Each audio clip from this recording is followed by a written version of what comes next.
Hello guys, good morning. Ngayong araw ay magluluto tayo ng Pure Foods corned beef na hot and spicy. Kaya tara na, tutuin na natin to at nang makakain na tayo lahat. Hinanda na nga pala natin ang mga gagamitin nating ingredients: bawang, sibuyas at isang latang Pure Foods hot and spicy corned beef.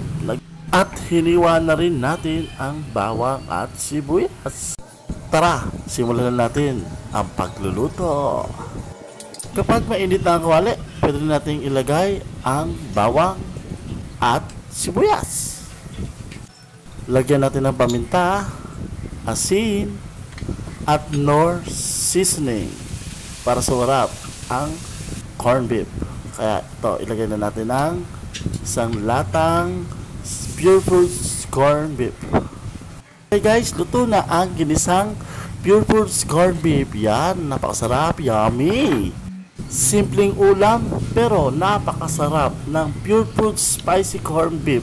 Sobrang daling lutuin lalo na sa umaga. Okay guys, kain na tayo!